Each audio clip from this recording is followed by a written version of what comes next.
Family, what is going on? If it's Wednesday, which it is, y'all know it's Soul Food. It's me, OG, and the Soli Trinity is in the building. Do me a favor and say good evening to the man, the maestro. Dabs, what's good? Oh, not much, man. Not much. Just been very, very busy my way. Decent day today. Went to the amusement park as usual, but other than that, just status quo. Same old, same old. Did Lil Dabs break any new roller coasters? He's conquered them all now. He's done now. He's done. We're trying to hit up a park in Virginia. I don't know if it's called Carowinds or it's another park. I think I can't remember what it's called, but we're looking to go to Virginia to tackle some more of those big coasters.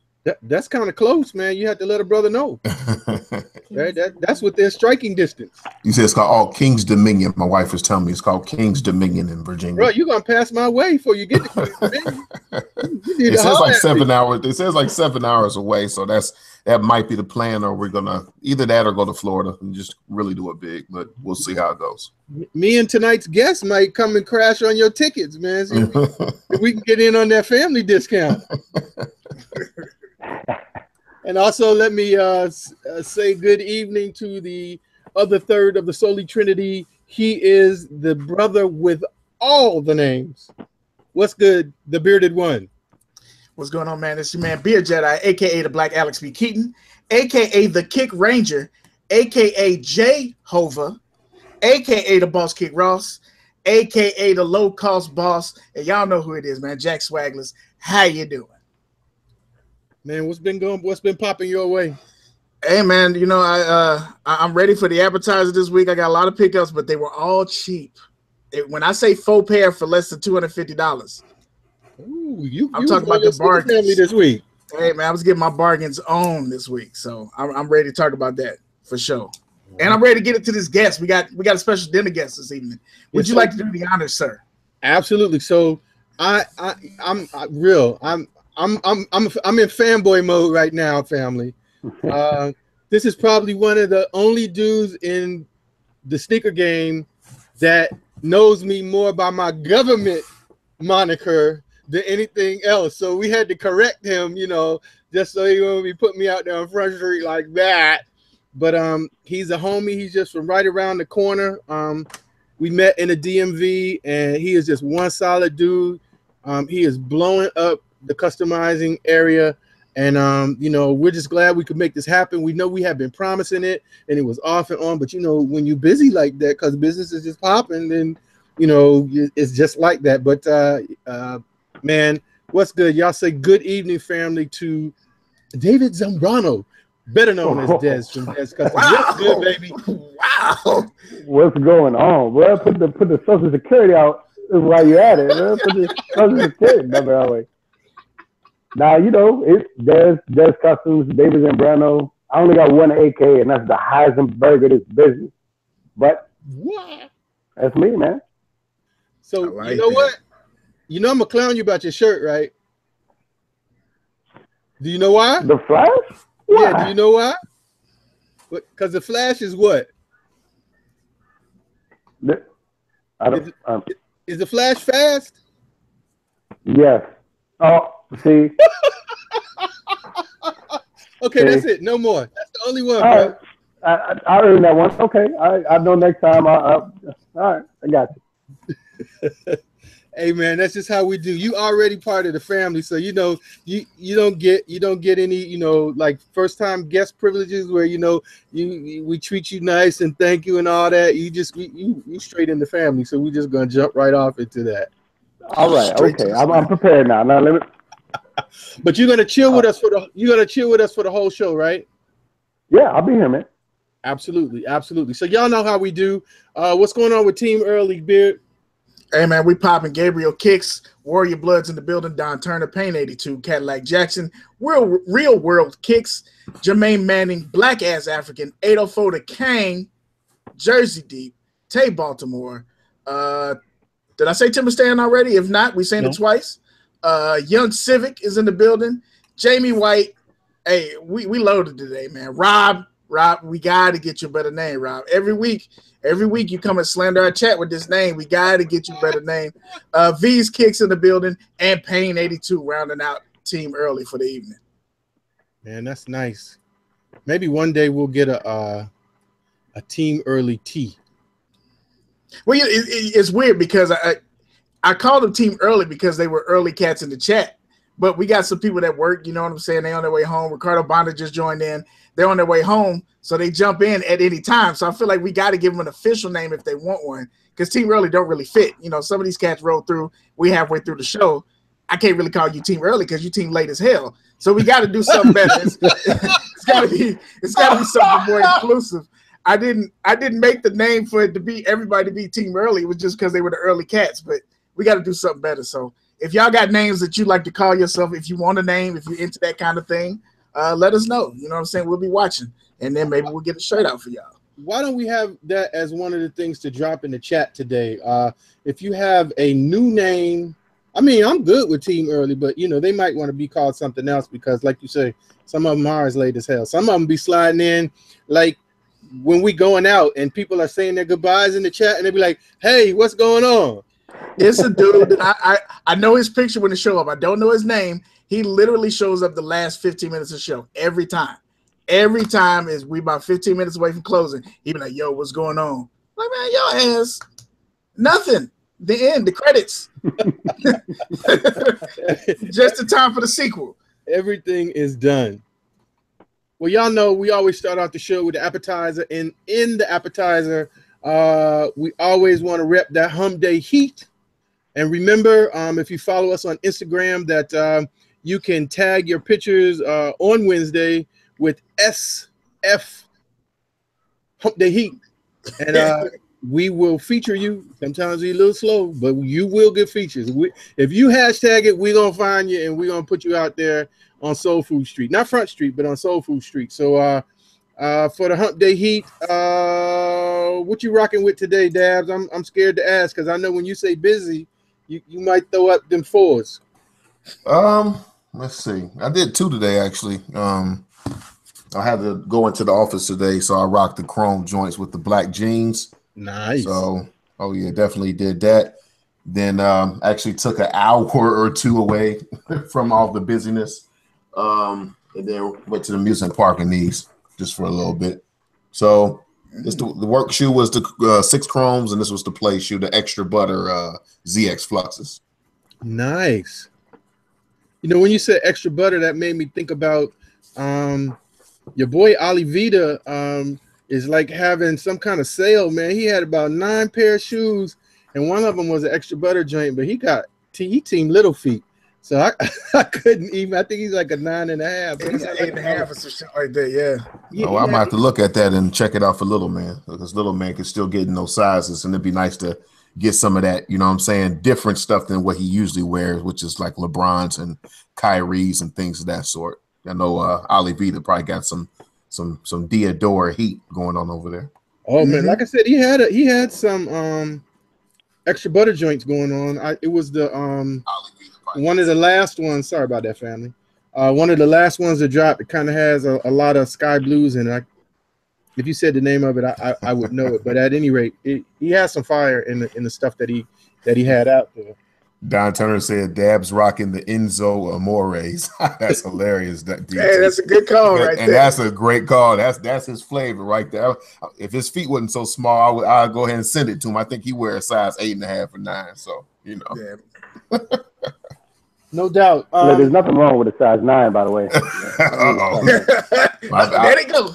I tell you, I don't want to step on nobody wearing a size 9's toes. You know what I'm saying? So I'm just gonna lay back. Man, you probably missed the toes because it's a size 9. They don't stick out that far. Fire! I was just about to get in there on that one, but that's a good joke. Absolutely. So Dez, were you working today and rocking the flip flops, or what did you rock for Hump Day Heat today? Well, I'll show you. Hold on a second. All right. So I got to thank my boy Shane. I wanted these for a while. He helped me get them. So these were I stepped out to go to lunch joint. Got you. So I had these on. Those were my favorite for a long time. And then my work joints were the China release, the Curry. Yes. Nice. I rock Under Armours. Yes, I do. And they go with my shirt. See, flash. Yeah.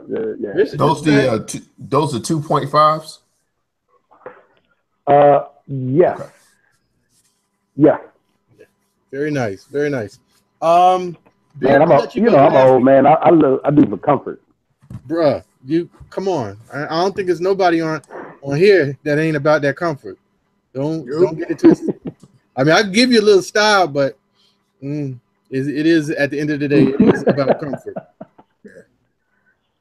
So for me today, it was these concept. What is it? Jankowski Freeze. I think this was part of when they had that.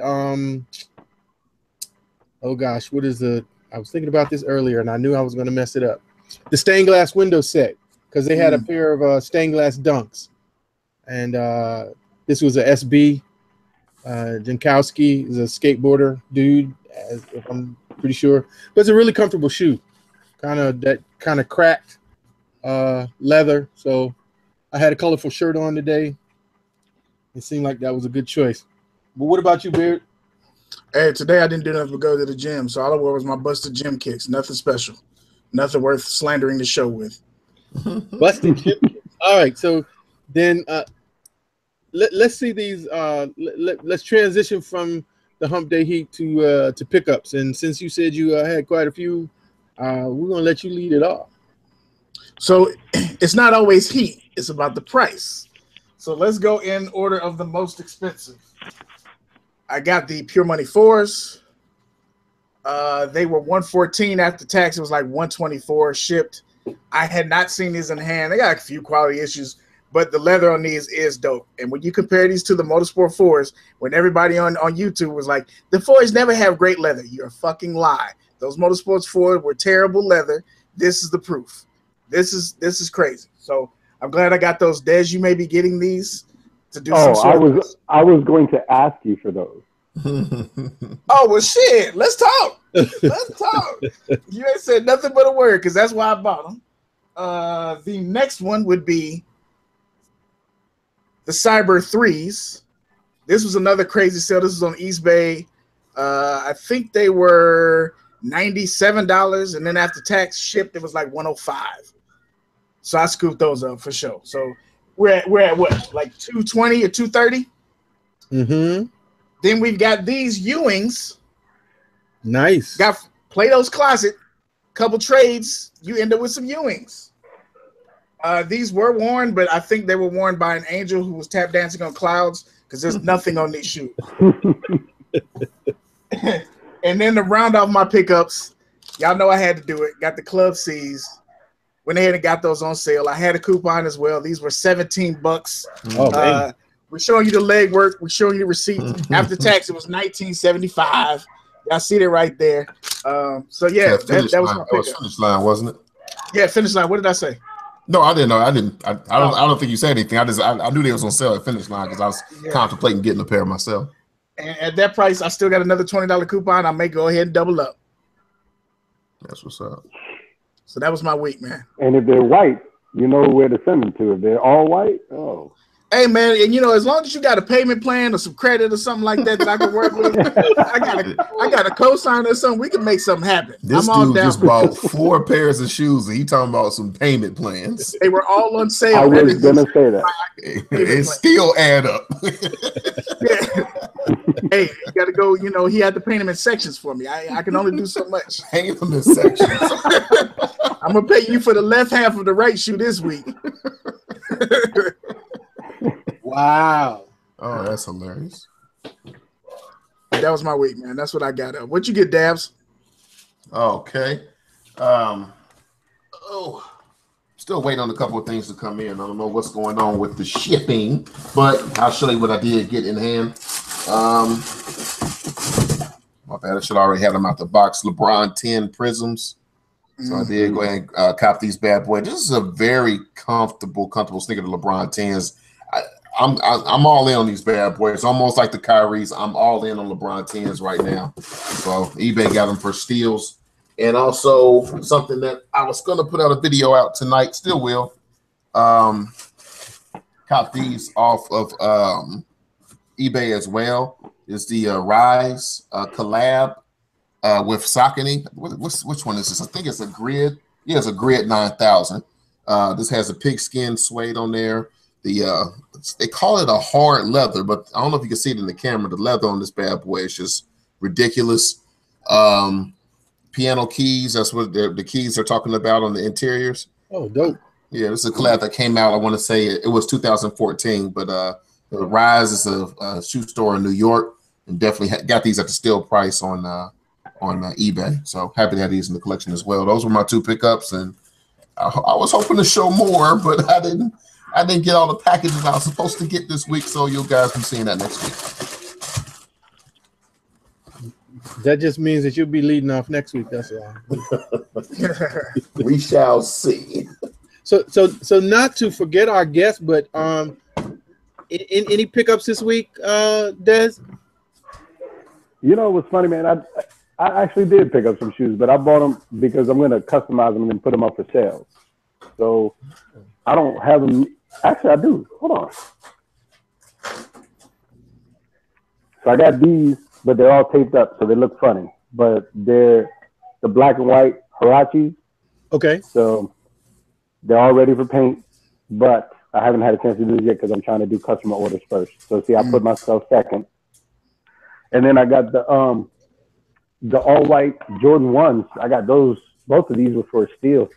I think I got them directly from Nike, I guess. But yeah, I'm gonna paint those up. I'm planning like a Vachetta tan on the Jordan 1, but have it panelized and then real clean, like it could have been made. But you know, it'll be funkier because I'm doing it. And then on these, I have no idea what I'm gonna do. So, but yeah, those are my 2. But that's just for, you know, for business purposes. I don't buy shoes personally very much, but for business, yeah, I'll do that all day. Absolutely, absolutely. And we're gonna get into that real quickly. I'm gonna knock out my pickups, and unless we have any other conversations, we just gonna roll into that main part of the meal. But if you watched my vid that I dropped last night, you know most of what I picked up this week. I ordered them before the movie came out, but they didn't come until after the movie came out. It is that New Balance Marvel collab, and I did switch up the laces. So I really think I like the blue laces in this better than I do the red laces, because you know it just gives it that little breakup of all of that maroonish whatever going on. But the detail in the leather on this, just in terms of the embossing with the spider web and everything, is just ridiculous. Plus you got the nice little Marvel Dubray right there. But yeah, really like these. I just happened to, I don't even know why I was on the Bait website, but I happened to come across these and I was like, I really need that. Hold on. We got people asking about the leather. Explain the leather on those bad boys. Is this good leather? Or is that just some old stiff embossed shit? So I'm gonna say, if you're gonna force me for an answer, you're probably not gonna say it's good leather, but I think that it would just, and you know, Dez may be able to answer this better than I can. I think that a stiffer leather is easier to kind of do this much detailing of embossing in than if it was a soft leather. And if it was a soft leather, it wouldn't be as defined. It would be difficult to make it as defined. So I think based on what they were doing with this was the only type of leather. And just because it's hard doesn't necessarily mean that it's cheap leather. It's just a firm leather as opposed to a soft leather. So just my opinion, I'm no leather expert, but I did sleep in at Howard Johnson's before.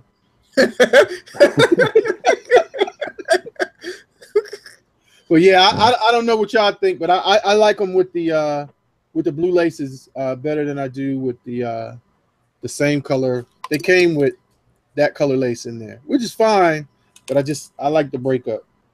Is that actually, is that the type of leather that? I'm sorry. Go ahead. No, my bad. I just he hit the nail on the head. The stiffer leather will hold that embossed print. I mean, the softer won't. That's why you never see, like, you know, the cowboy belts and the cowboy boots. You know, they're not butter soft unless they straight, embossed. So they have stitching in there. But other than that, you're gonna need that harder leather to hold that design on it. No doubt. I was just asking, is that the type of leather like the Eastland leather that scratches? That's what it almost gives off. Like, is that something you have to be careful with, or is it something different? Is it more of a glossy? It has a sheen to it because you can see, just kind of how the light is reflecting off of it. Mm-hmm. But I do believe that, if you got something, like if I just scratch my fingernails across it, it's going to affect it. So, I mean, I wouldn't be walking around trying to cover my shoe, but, it's probably more like, to me, almost like a regular dress shoe, kind of that kind of finished and feel. Gotcha. But yeah, I really like that. I'm looking forward. I probably actually will rock these this weekend. Interested to see how comfortable they are. The other pickup was literally the luck of the draw. Y'all know the deal. It's those Thomas Campbell. Yeah, I said it wrong. I called him Robert or something like that on the video, but I did correct it afterwards. Or what people are calling the dunks. I love the different designs and the colors on this, but I ain't gonna lie. The leather is doo-doo. It's not for a premium dunk. And Beard, you know what I'm talking about. Like those premium dunks that we just have been looking at that were part of the Untold Truth collection. Yeah. The leather and the material on those things are ridiculous.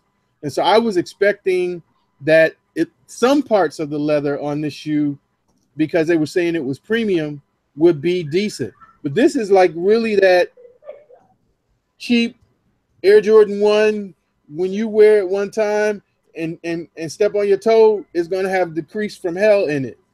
On the other hand, the like I said, this is really suede. It's more like nubuck-ish. It's got a little lift to it, but not much. Is decent. So altogether, I mean, it was $110. So I guess you can't really, be too salty. But I will say that I was a little disappointed. But I'm probably still gonna keep it. The pictures definitely made the leather look like it was something. Nike does that. Sometimes they work that magic with them pictures. And I think it's also you can see maybe a little bit there because it's tumbled. I think that gives you the illusion of thinking that it's going to be better, but you got this kind of tumble, and then you got the real deal tumble. Right. Yeah. This is not that real deal tumble, but I mean, just really dope setup. I'm not that familiar with the artist. I don't know. Dez, do you know anything about Thomas Campbell? I'm sorry to say I don't. Yeah, it's like another. This should have been a Dez then it would have been popping on. They're not ready for that. But we're they're not ready for that. So the last one is I didn't even know if this was going to come today, but I got these junks. Let the people know for the MP3s. Oh, I'm sorry. It is. You know what? I don't even know. This is not really UNC 12s. I forget what they call this one. To be honest with you, because I kind of stumbled over this, but it's DS straight up. Wow. No foot ever been in it. OG box, the whole 9. And the price, when I tell you it was a steal at gunpoint. For real. But it's that all black Jordan 12 with the nubuck upper and just the hits of that Carolina blue on the side panel and on the heel. The Carolina blue and black. Man. The chat is telling you those are the new buck 12s. Okay, very good. All right, thank you, chat. If I don't know, I ain't gonna fake the funk. I'm gonna say I don't know. But yeah, shout out to the plug on this. You know who you are, where you are. This was a really a dope pickup. 12s are to me one of the most comfortable Jordans especially in that 1 through 31, to wear. And we've already had the discussion about comfort, so y'all know the deal about that. So those are my pickups for this week. Any other brief discussion items before we jump off into this discussion with our in the main course? This has nothing to do with shoes, but you know we do this sometimes. I know you heard it, OG. I don't know if you heard it, Dabs or Dez. What do y'all think about that new JayZ? You know, as older gentlemen respecting the hip hop game, what do y'all think about that new JayZ? Me personally, I haven't heard it. I don't. The way they come out with music these days, if you don't have Tidal or whatever streaming service, then you're not at liberty to get certain CDs anymore. I think Kanye was done the same way. So with my phone service, I don't have Tidal, so it's open now. It's open season now. So it's open season now, so you can get it if you want. They got physical. It's on iTunes, or it's on iTunes and everything. Okay, so I have to go on iTunes and check it out. I know. Did Kanye ever drop on iTunes? His last one may have. I don't know. It was. I don't think his last one did, and that led me to believe that JayZ's wouldn't either. But you know, I'll have to check it out and see for myself on iTunes. What about you, Dez? Did you check it out? Yeah, I've heard about 3 or 4 tracks on it, and it's, to me, it's a blessing to hear some stuff that you could follow it and it makes sense and it tells a story and it's lyrically a blessing to your ears versus the garbage that's out today. Like I don't even listen to the radio anymore. I can't do it. I'm in my car. I got Pandora or I got my iTunes playlist playing because I can't do it, man. As much as I want to try it, and that's not all music, but as much as I want to try it, I still listen to Biggie and Pac and Outkast and the old Kanye and JayZ, Nas. I mean, I just can't get with what, like the message of today's music. I guess I'm ignorant for wanting a message in the music and not just a dope ass track and a hook, but yeah, I can't do it. No, I hear you. OG, you got a chance to listen to it too, right? I did. Let me just say that in the chat, the few comments that I saw, V's Kick says she has mixed feelings about the 444 album. Illa Ill says it was overrated, but not a bad album. Tay Baltimore says the lyrics are straight, but the beats could be better. That's interesting. I've seen that comment. So, but we're talking about rap music. Like, what's the point if the lyrics aren't the point? Like, well, I think, you know, I mean, without diving off the deep end, I think now in more recent popular music, it really has been more beat driven than content driven sometimes. Oh, it's definitely all about production. You know, just a dope, infectious beat and a killer hook, you know, and everything else in between it that doesn't really matter. See, that's the thing that you know what that kills me though. I never understood why it almost feels like it's wrong for a dope lyricist to want a dope beat.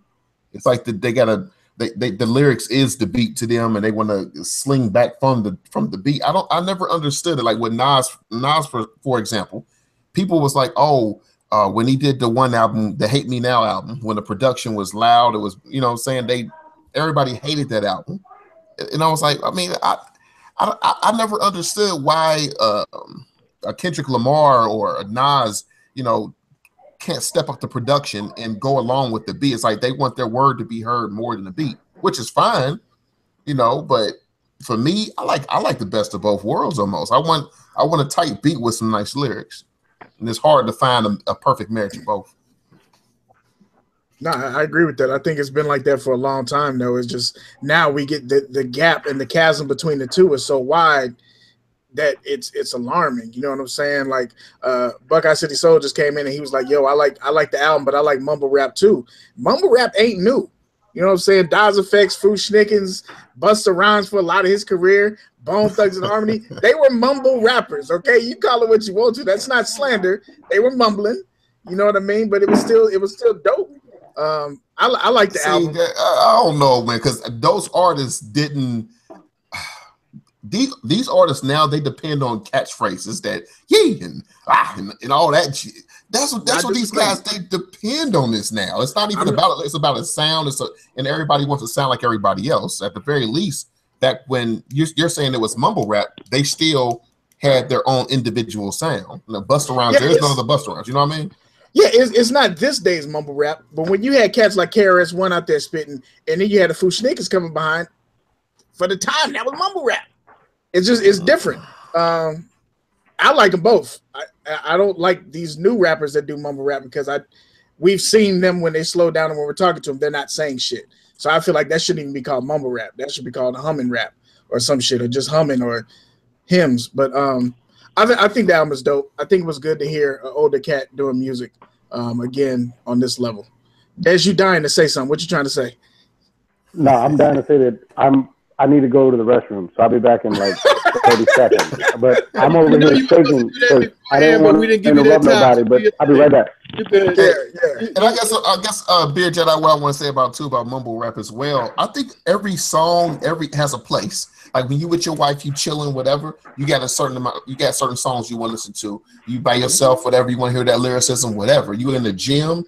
That's when I'm like, okay, give me that mumble music, give me that dope production, because I need something that's going to speed it up. I need something that's going to kind of amp it up a little bit. And I don't even care about you're not listening for lyrics when you're at the gym. Right. I think certain music does have its place, but if I'm, like Dad says, I don't turn on the radio. There's no need for me to turn on the radio at all. But then when I go to the gym, I'll turn on Pandora and I'll let Pandora do what it do. Yeah. I feel like, as older cats in the game, this is why I asked, because I feel like as we've gotten older, as it happens across culture lines and across genres and media, as we get older, we get a lot less tolerant of shit.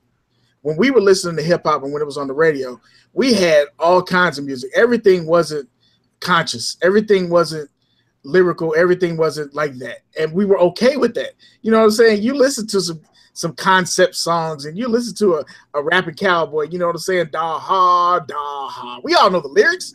You know what I mean? It's shit like that was cool. But as we get older, we're like, I don't even want to hear that shit. I just thought it was interesting with this album coming out to see where people would land on listening to this album and listen to popular music. You gotta believe too that we like some trash. I mean, No Limit Absolutely. Records. No Limit Records, which is, you know what I'm saying? Like the beats was the production was nice, and that's what we grew up on, but that was our mumble rap. That was our trash rap, to be honest. So I gotta give them respect for what they want to listen to as well. You know what I'm saying? I'm not gonna listen to it, but I respect it because I'm not gonna even lie. I'll throw No Limit on Pandora to this day still if I'm at the gym. You know what I mean? I think that's the disconnect, is because we will listen to that music that wasn't up to par, but we won't say it wasn't up to par. Most people won't be as honest as you were. Oh man, whatever, man. Silk the Shocker is the dopest. No, he's not. Stop it. He's not. Silk the Shocker was so trash. And it's okay that he was garbage. Just say what it is, but don't be sitting up here. You champion Silk the Shocker, but then you want to say something about Lil Yachty. No, bro. Hey, trash is trash, and it's okay if you like trash. Look, anyway, I don't want to make this a music show. One you are remembering through rose-colored glasses, and the other one you're looking over your spectacles saying that it's bullshit. That's my point. That's exactly what I'm saying. You know, it's because Silk the Shocker takes you back to that time when you felt like your swag was on 1 million, and you know everything was everything, and now it's just so. I'll try to get my old people opinion in. Respect to you, Beard.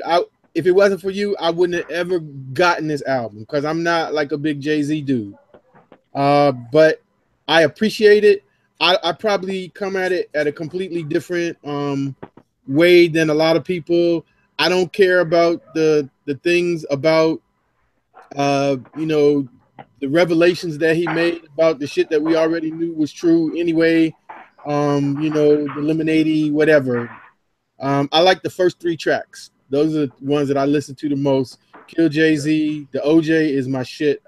Even though I really had to kind of get my mind around a song that had the N-word dropping that frequently, but I understood exactly what he was doing, and you know, I always have these conversations with my daughters, and ironically enough, we ended up in the same place where we're like, for this purpose, understood it.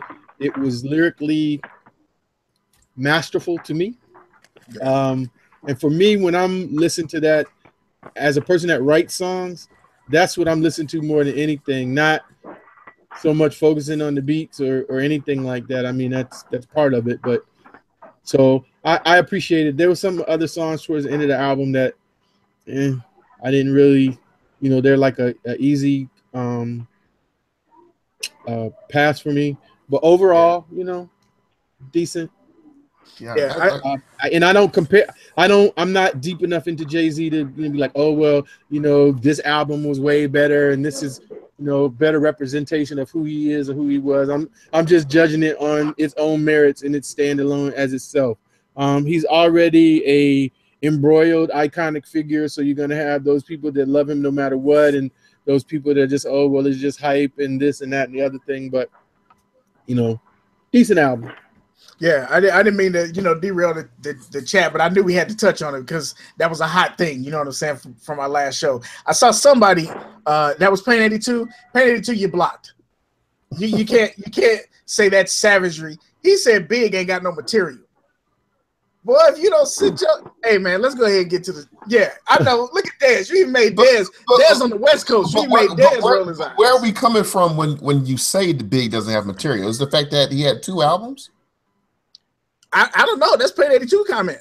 I mean, that's physically he had 2 albums, so isn't that fair to say that the material, when compared to other rappers, you know, it's literally he didn't have the material that other rappers had a chance to drop. He put out 2 albums that are better than most people's entire catalogs. Right, it's quantity over quality. He put out 2 albums that were better than other rappers' entire catalog. I understand that, but it's still not fair because, you know, nobody known what the drop off could have been. There would have been everybody drops off. You know what I mean? So we don't know what the drop off would have been. You know, and I'm the biggest BIG fan. Don't get me wrong. Don't get it twisted. But when he's talking about material, it's literally 2 albums. You know what I mean? 2 albums and about 10 years where he ruled hip hop. Because a lot of people say Big L is one of the dopest rappers of all time. He was a dope lyricist. But there's more to being a lyricist than being able to spit lyrics. But we can easily say there's no material. I don't know that you can say there's no material. We getting way off track. Okay. When you rule, Ill just said he lacks the catalog. Ill said he lacks the catalog. It's true. Lacks the catalog to be what? To be considered the GOAT? I don't think that. I'm just talking about as far as material. He doesn't have the material. What? Like there has to be something after that. The material to do what? Beard, you know that there is nothing. Stop. You don't have to make this argument, boy. The foolishness stands alone. All right. We gonna move on for that. I love y'all all, but I'm calling an audible. We done. What's good to I see my dude G4 Vision jumped in. What's good, family? Good to see you in here. What's up to a family from the Monday Mid-Soul? I know Buckeye's in there. Yeah, but y'all know the deal. Right now it is time to move on to our main course. And our main course is cooking customs, and we in the kitchen with Dez from Dez Customz. And first thing I want you to do, Dez, is like, you know, just give your origin story, man. How you kind of came into doing what you're doing today, a little bit about where you're from, and then, you know, we just gonna jump square in. I'm not gonna tell it. I know a lot of it. I know I don't know all of it, but I know they want to hear it from you. All right, I appreciate it, and of course, first and foremost, thank you for having me. So yeah, I'm an old man. I'm 41. I've been painting my entire life. Before 4 or 5 years ago, nobody knew that I existed as far as the sneaker community is concerned. But I've been an artist all my life. I won my first competition when I was in when I was in kindergarten. I won a bunch of state competitions when I was in high school. I had a bunch of scholarships that I lost because of basically my scholastic efforts. My senior year, I had a a girlfriend that broke up with me. We dated all through high school. She broke up with me. I stopped going to school. Hence, your scholarships go away. Took to working. Fell in love with cars. Really, my first paying jobs came from t-shirts in high school, but my first real money was painting cars, airbrushing cars, motorcycles, helmets, things like that. You learn a lot doing it that way. I came up at a time where there was no YouTube, there was no Google, so you had to find out answers the hard way. You had to spend money. You had to break things and fix them, things like that. That type of life has made me very passionate about my artwork and about trying to basically put my foot into any project that I take on. I'm not one of these young kids doing it out of my mom's basement or anything like that. I have to support a family by doing this. 4 or 5 years ago, I won the first ever Dez Customz contest, and shortly after that, worked with Picasso for a little bit, and he was a big help in kind of putting me on the map and letting people see that I had a lot of skill. And then we kind of went our separate ways. He moved out to LA, and just kept building on the fact that it's artwork, and it's something that's always come naturally to me. It was just a different canvas. So now I'm at the point where I have a decent following, not so much interaction because I don't do a lot of the hype customs. I don't do rainbow fades. I don't do Supreme or Louis Vuitton customs. But if you want artwork, if you want something that looks like an artist touched your shoe, then I should be the person that you're calling. And that's not to disrespect any of the other bigger guys or anybody else in this business, but you put me toe to toe in a room with them and we see who comes out. So that's pretty much it, man. That takes you from the beginning to kind of like where we are now. And the future's looking pretty cool. I haven't announced this yet on Facebook. I haven't told anybody yet, but I signed my lease today on what will actually be my art gallery. It's not going to have anything to do with shoes. It's going to be strictly for the canvas and the other work that I do. Because I do traditional artwork, I do contemporary, I do urban and contemporary, et cetera, et cetera. So along with some fellow artists, we're going to open up a gallery in Rockville. And hopefully, with God's good graces and a lot of elbow grease and a lot of work, we can make it a success. So that's, you know, customs is a saturated market these days. You know, everybody with an airbrush and a compressor and mom and dad's money. And that's not to say there aren't grown-ups doing it, but there's a lot of overkill. There's a lot of kids doing it for $50, $60, $75, and they're destroying shoes. That's not to say there's not kids with skill out here, but I believe that I will always have the clientele that I have that respect artwork over hype. But the next progression is to let the world see that there's a lot more substance to my artwork than just sneakers.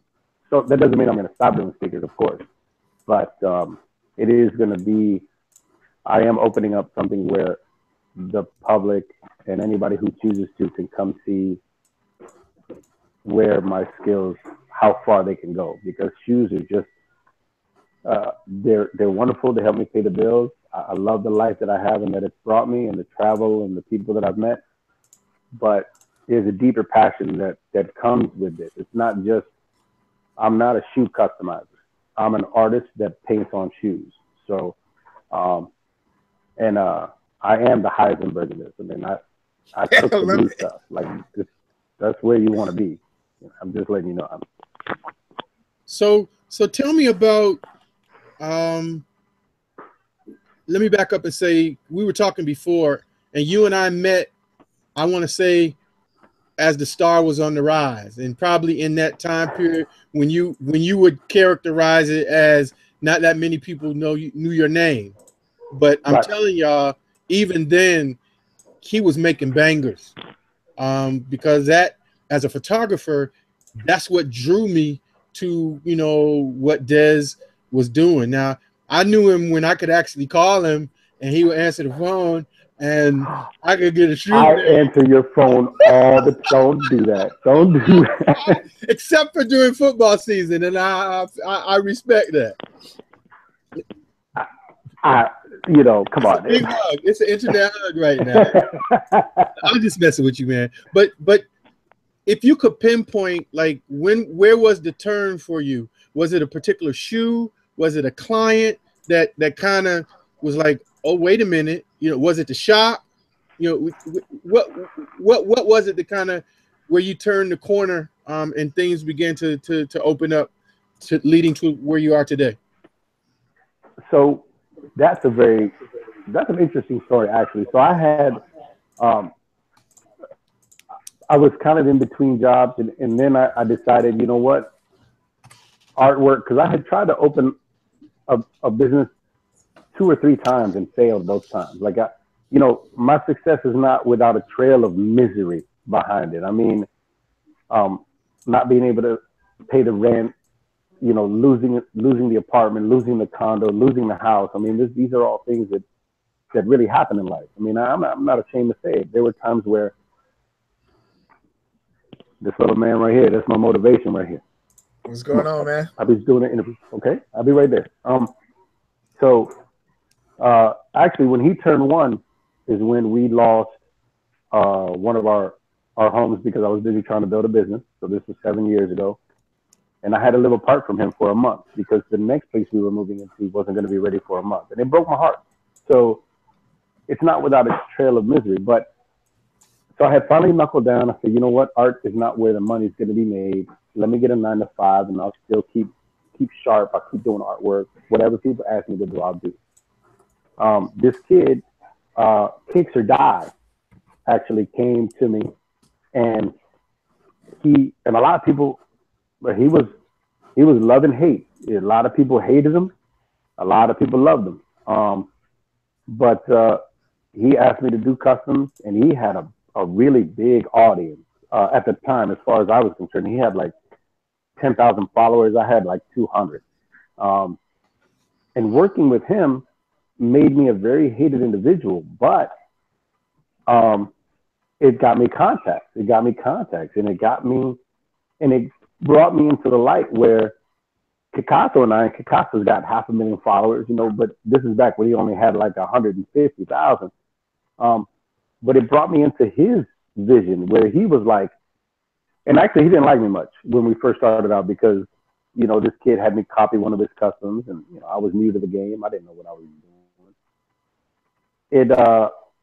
It became something where we all of a sudden people were paying attention. And then Dez Customz, which is a SneakerCon production, they invited me out to the first competition. It was against Dez Customz and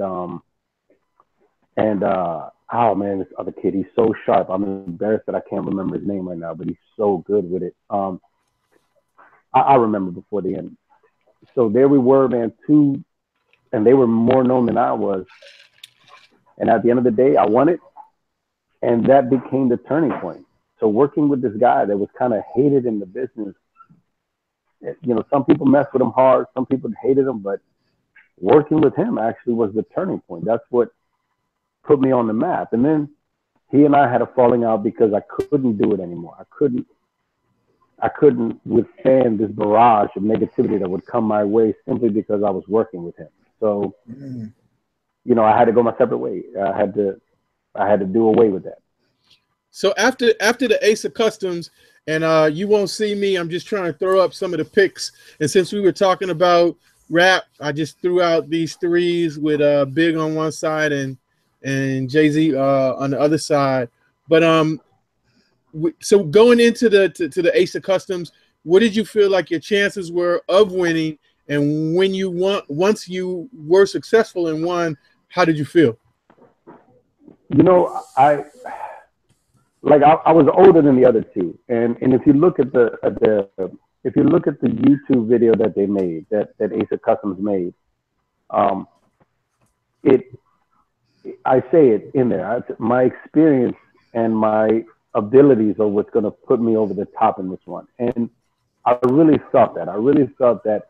And again, not to say that it couldn't have gone either way or whatever, because those guys they do great work. But I had this feeling, man, like, man, I had suffered so much to that point that hell no. Like, I'm not going to New York to lose, to come back a loser. Like, I'm not doing that, man. The pain that I had been through made it so that I was not going to like, the ring was right there and I wasn't going to let it slip my hand. So I was really, really confident. And then when they announced it, it was just fulfillment. It was one of those things where I felt like this would be the avenue that would really make things turn. And it became that. It became the moment where things started to really build, where momentum was really starting to get in there. And it was a really cool time because there weren't 100,000 customizers. You know, there wasn't Tom Customz and Dave Customz and Jennifer Customz and Jim Customz, and there wasn't all of that. It was just, there were these certain people, and there was more of a respect given if somebody had some chops, and so, you know, it was really cool. It was really dope. But I felt like I felt like I wasn't, like, damn it, I was gonna throw acetone on somebody else's custom if it meant that I could win. You know what I mean? So, you know, that's the type of attitude I had going up there. Cool. I'll say this because I know that you probably won't say it, and that's cool because it should be left for somebody else to say. This dude, real talk, and I haven't met every customizer, but just in terms of somebody that really puts 100% of what they do into what they're trying to give you, and know that when you get that piece of art back from him, it has 150% of his blood. He and his partner now, Mo, Creative Custom Kicks, their passion and their piece is not just, it is not a cookie cutter type situation. And I've had a number of pieces done by Dez, and it took a minute for me to kind of get it from the standpoint. I was like, dude, you told me 3 weeks, where's my stuff at? But I tell people when I refer them, I said, patience is the name of the game, and just know, however pissed off you are in the middle of it, once you get that shoe in your hand, you're going to forget about all of that, because you're just going to be so in love with what you're going to see that it's going to be worth all that. But I want to let Beard and Dabs jump in here, because I know they got some questions, and also want to just talk about just kind of where customizing has been and where it is right now in your opinion. But Beard, you or Dabs, what y'all got? I guess for me, I had a quick question on what is, I guess, dealing with Jordans. What's the toughest silhouette to deal with, and what's the easiest silhouette to deal with working with Jordans? So I've never painted anything above a 13. I haven't. Now, and at least not that I can remember. So I'll say it that way. Now, Jordans, you know, Jordans are pretty all the way through, man. They're fun. They're fun. The 13s lend a challenge because of the dimples, and the 12s because of the ripples, but in the upper. But honestly, man, the 4s are a little bit, because they're really patchy. They're really they have their certain areas. You know what I mean? They got the levels to them. There's a lot of levels to them. But for the most part, man, Jordans are, man, I love doing Jordans, especially 1 through 6. 1 through 6 is good. 2's not so much. I don't know. Maybe that's just me, my preference. But and I don't get a lot of 2's anyways. But there's not really a tough one. Like I said, I haven't done a lot of the higher ones, the newer ones. So, you know, that's pretty much what I say. Yeah, see, that's the key. The 4s, when you panel them out nice, and you give it like that factory look, but it's something like just recently I posted up the 4s that I did for the girls' scheme set, for the Sweet 15 for the girl, and they were all different shades pink but patterned out real nice. Oh, I think they're so sexy when you get them. It's just patterned out right. Woo. So were these fives? Were these for you for personal, for the shop? Was it for a client? What do you remember about this job right here? That actually is the second version of the fives that I did, and that's been my most repeated order. But you will never find two of those goat. I call those the goat fives. They got Jordan on them. I use the stitching for the numbers on the jersey. So you got a portrait of Jordan on each shoe, and the stitching on the shoe, the 23, is used to make the number on the jersey. But I've done maybe 3 or 4 runs of those, and each time, the poses are different. The portraits are different because, like I said, we don't do runs. Now we'll do the same theme a few times, but each one is still a one of one. The quotes that I use will be different. The portraits will be different, and there'll be a slightly different color pattern. Maybe the stats that I use will be different because those shoes, I like to load them up with stats and quotes from Jordan and stuff like that. Because in all sincerity, in my opinion, I mean, statistically, Jordan's just the best that ever did it. That's just me, and I don't want to get into that argument, but that's just me.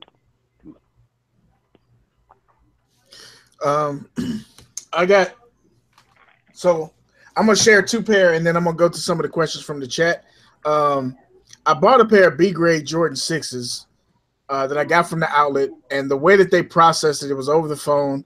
The way that they processed it, I didn't get a receipt, so I was pretty much stuck with them. And when I say B grades, I mean one of the pods on the 6 was crushed, and the leather on these was super hard. So I got them. They were like $112. I was like, what the hell do I do with them? So this was my first custom attempt. I just painted them navy blue and white. I didn't know how to do the little lace part, so I just took that bad boy off. And I just painted them. I taped them up. I did the blue and I did the white. I warmed a few times, but this shoe was really hard. So it's one of those, I don't even know if I'm going to keep it or not, but that was my first attempt. I used Angelus paints, and I used after watching a couple videos, I used a mix of the duller and the matte finish, and they came out okay. I did another pair that I got that were beat, and I just did black, all black. They were just my gym shoes, and I beat them up even more, so they had to go. But from doing that and a fail that I had that I won't show because I gave those away. It was a pair of Adidas, and they were, oh my God, those were the worst. They were so bad I couldn't even get, like, I went crazy with the paint, heavy layers, and that shit was terrible. I didn't take right. This shit was awful. It was really bad. So okay. I respect what you have to do for doing the process. Like, I see yours is airbrush. I can only imagine that airbrush is easier per se than doing brushes because of my experience with brushes. I don't know that for sure. I'm just saying it from my experience. Which do you like? Well, we do a combination. So, okay. You know, we'll layer it, but okay. So what the airbrush does is it allows you to drop color in very thin layers. When you brush it on, in order to avoid getting the little streaky look, you really got to pound on layers. With the airbrush, because it gets on there so smooth, you can really build a color without building a lot of material on there. Right. But for instance, like for some of the stuff, I think OG is showing it right now on the mag joints. Yeah, so I gotta talk a little bit to show it so it'll pop up on the screen. Woo. There you go. So you can kind of see what that's all about. This is just a crazy sick, and just tell us who you did this for, and then you can keep on with your comment. If you can tell us who you did it for. Right. That was Ricky Jean Francois. He came to us with these mags, and you know, we had a really great time doing this. But so, you know, the fades and everything, you use the airbrush, but for the facial details, to get things crisp and real nice, we do come in with a brush, and we'll come in and we'll brush some textures in. And what it also does is it helps you to build that, like if you airbrush a portrait and then you do the strands of hair with like a brush, especially when you're working that small, it really gives this 3-dimensional look. It really gives that extra and it takes it from being like a really good portrait to being like a really exceptional portrait, because you got those soft fades, the skin tones, the shadows, and then you got like chisel lines and hair strands and things like that. So yeah, it's pretty much what we do. You know, we combine the two, but to make the best product in the end as possible. And then I'm gonna read some of these questions off too. This is the other custom. This is one that I got done for my wife. It's an African artist named Loalu. If you look at it, I think it's LAOLUNYC. He's an actual, like you, he's an artist. He uses different media, but he started getting into shoes, and I was able to catch him when he was first doing his customs. So I got these done for my wife. Just sharing this with y'all. It's Adinkra and a lot of African. Basically, the process was I told him some stuff about my wife, and he provides the shoes, and he went in and painted them. So there's different things. Of course, I can't tell you everything because these are art piece. But I gave him some facts, and he went in and did this. And like, this is just, it's dope to me. All the little touches, it's amazing. It's simply amazing. And a lot of times people will talk about, I actually had one of my boys, we were going in, we had this conversation, and we were talking about, you know, who's doing what for the black community. And one of those comments that got derailed and all this other shit. And he was like, well, you got all them Jordans, you know what I'm saying? I was like, but my wife has the most expensive pair of shoes in this house. Like, I've got 80 pairs of shoes, but this one pair of shoes costs more than any single pair of shoes I have in the house. And I don't mean that from a spiritual standpoint. I mean, literally, what I paid is more than I paid for any of my shoes. And I think that people, a lot of times they see the customs, they see your work, and it's like, oh, okay, he's painting on shoes. And that's not, depending on who you get, it's not just a color swap. These cats are taking what you give them, and I get this because I do graphic design. These cats are taking what you give them and creating something that means as much to them a lot of times as it means to you. And you can't really put a price on that shit. Well, people don't understand. People don't understand what it takes to put your ass into something and then have to let it go. People don't comprehend what that means. Like, there are customs that I have cherished, truly cherished, like that I love deeply and dearly, and then I've had to send them away. Customs that I spent 40 hours on, 30 hours on, 20 hours on, and you're sitting there and you're watching this thing come to life. And I mean, of course, you're proud. So, can they see this Jackie Robinson one? You know, I gotta talk. So let me just talk, and let me also ask while you're kind of on answering this question, if you can also just talk about price a little bit and maybe some of the misconceptions that people have when they, especially like when they go to get their first custom and they say this extravagant thing they want, and then when they hear the number, they get freaked out. Okay, so real quick, for instance, that Jackie Robinson pair, that, you know, we did that for Under Armour. We work really well with Under Armour. We love working with Under Armour. And they allow us to get really creative. They'll challenge us, and we always step up to the plate for them. So that's just, you know, we're really proud of the work we do for them and for all the different departments. Lately, we've been killing Bryce's stuff, so it's been really cool. But, you know, this is the way I put it. I've been airbrushing. My mom got me my first airbrush when I was about 11, 12 years old. I'm 41 years old. So I've been at this for about 30 years. So I've had an airbrush in my hand for 30 years. I've made more mistakes and I've spent more money on paint than a lot of people will ever spend on anything ever in their lives. So there's a price tag that comes to that. I mean, there's an experience. Like, I heard a great story. There was a power outage in a small town, and the guy that fixes it, the maintenance guy that knew how to work the reactor, was away. And they called him in, and he said, no, call this person. He said, he tried, he couldn't do it. He said, call this person. He tried, he couldn't do it. He was like, listen, if I go in there, you're going to pay me more than you ever paid me, ever. You're going to give me a month's worth of salary for 1 day's work. They said, we need you. We're out of power. The whole city's out of power. He goes in, he hits 3 buttons, and the power comes back on. The city is saved. And they're like, you hit 3 buttons. We're not paying you. He said, no. You'll pay me, not because I hit 3 buttons, but because I knew which 3 buttons to hit.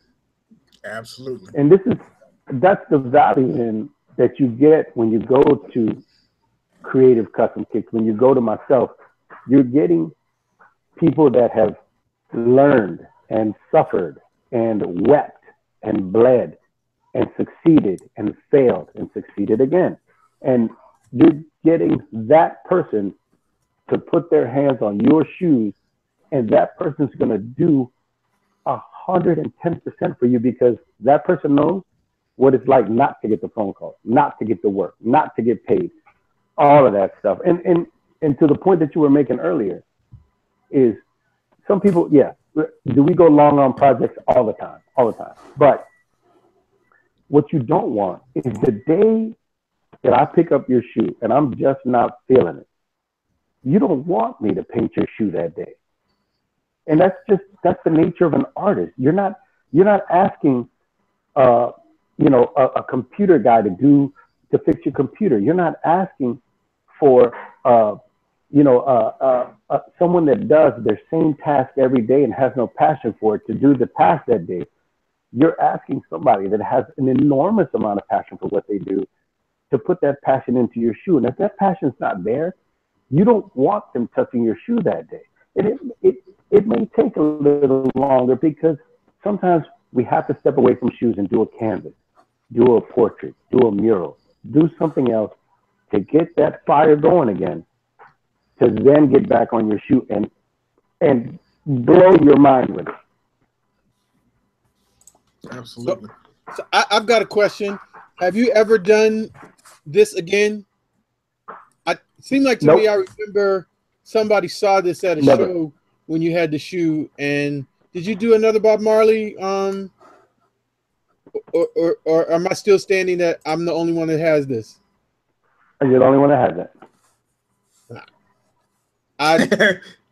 That's the only reason he brought that shoe up.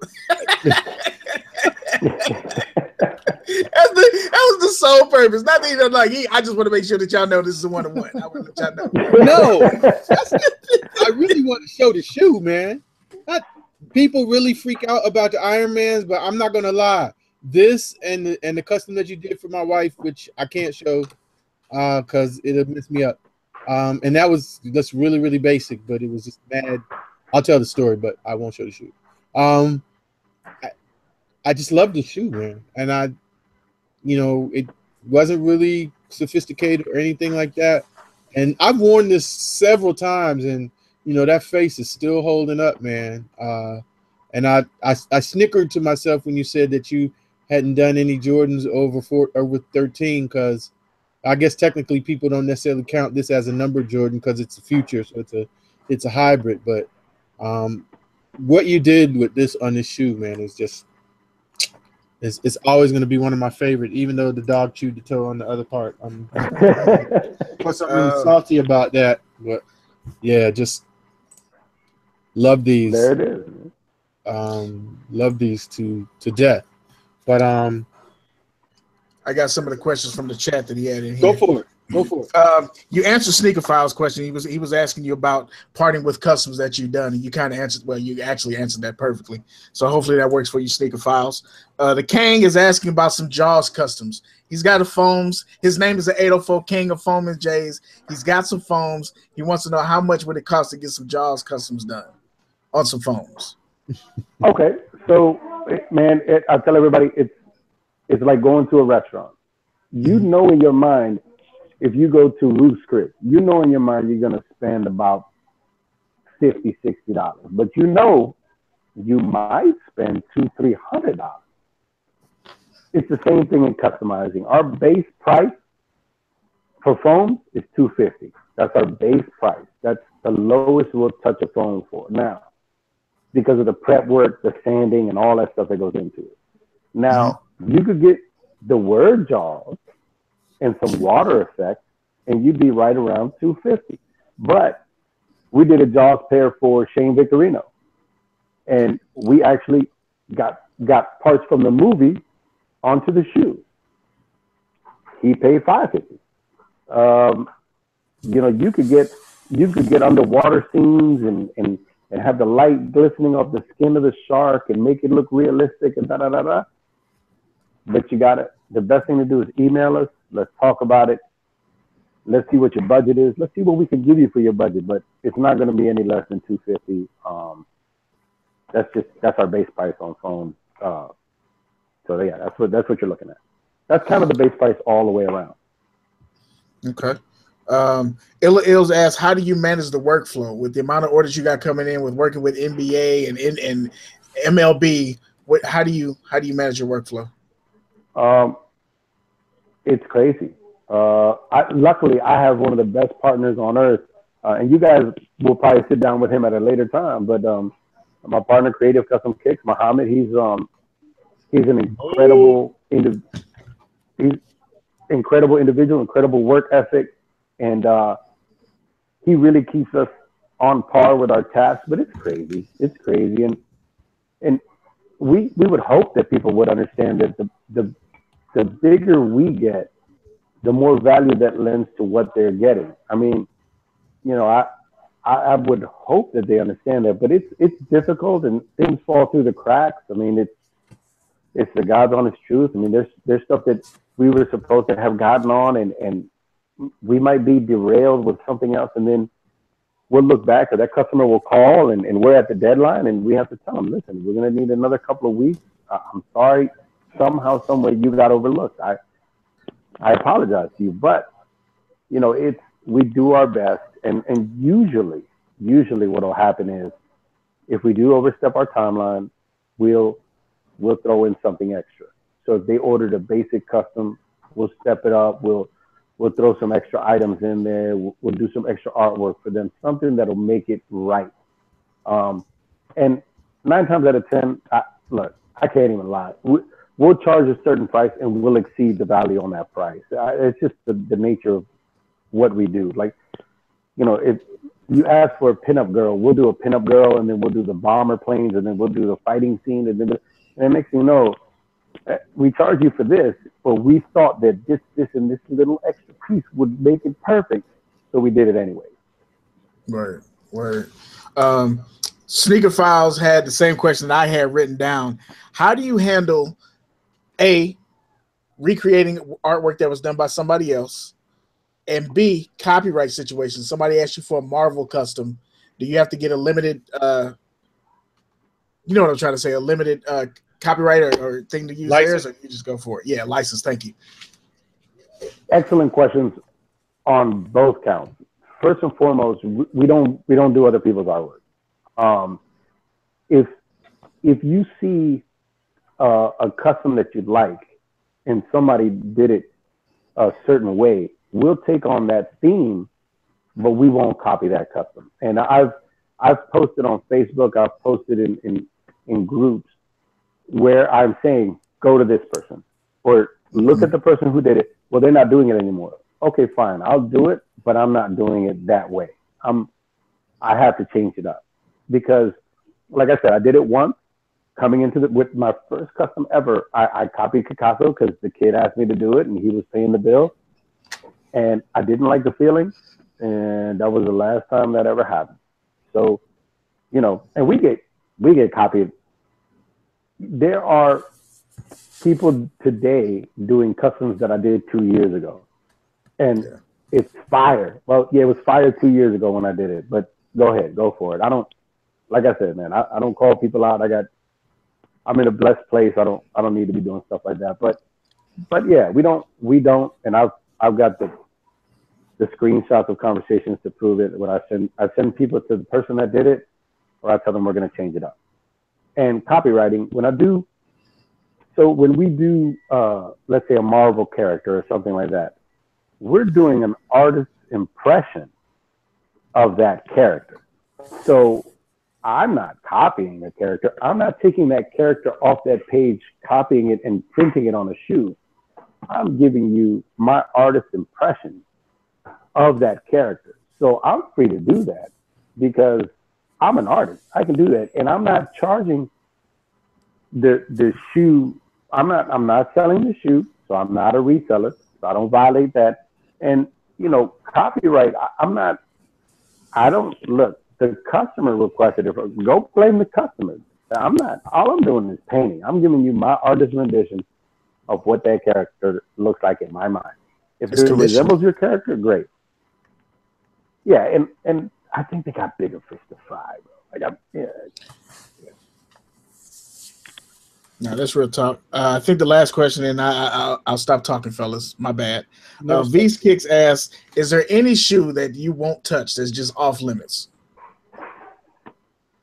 No. If you give it to me, I'll paint it. Now, we won't do beaters. Like, you can't, because people have done that. People have sent me what smelled like and felt like they went to the court, got off the court, put it in a Ziploc bag, and shipped it to me. People have okay, now look, stuff like that. You can at me, bro. I had a pair of 6s I was going to send you that are beaters, but you ain't got to talk about me before I send them to you. Nah, man. These were rude. Because we opened the Ziploc, and I'm like, you see something in the Ziploc bag, you're like, ooh, this junk, it's fire, it's probably fresh. Man, they put it in a Ziploc bag. Man, as soon as I cracked the bag, it was not fresh. It was not good. So that's the only thing we won't do. But if there's a shoe, we've done dress shoes, we've done high heels, there's not a shoe that we won't paint. I mean, as long as we feel like we can give you a good product. If it's a shoe that's not going to take the paint, then we're going to tell you no. I mean, we're not going to take your money and paint something that's not going to be at least halfway durable. And there's been times when we tell people, look, this is not going to last. And it's up to them to decide, do they still want to get it done or not? And they usually go for it. Wow. I'll let y'all get in there, fellas. I'm sorry. These are good questions, by the way, though. These are good questions. No, I like these questions, though. I expected not good questions, but these are good. Hey, our chat popping, man. Team Early, if that ends up being their name, you've been one of the guests we've had that has really had the chat shut down. When you were talking, they weren't even typing. They were just listening to you talk. And that's a first, because these cats will talk about anything. I appreciate that. True that. What you got, Dez? You've been awfully quiet over there, bro. No, I'm just taking in the knowledge. Quick question. With your customs, I've seen, like, is it mostly paint, or do you ever work with different types of leathers or anything like that when doing customization, when you're customizing? That's a great question. I will answer it like this. There is a special type of talent that it takes to take a shoe apart and sew another piece of material on there and make it look good. And I don't have that talent. So I stay in my lane. Like I get asked, today I got asked to recreate these all red Jordan 11s. I'm sure you guys have seen them. They're all red, but they got snakeskin where the patent leather goes.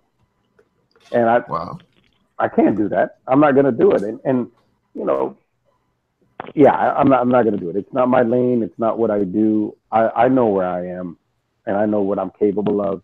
And I'm not going to take on a project where I'm going to give you a subpar product, because that's going to offend you. And in turn, it will offend me to have offended you. So that's not worth it. And I had another question too. With working with different types of sneakers,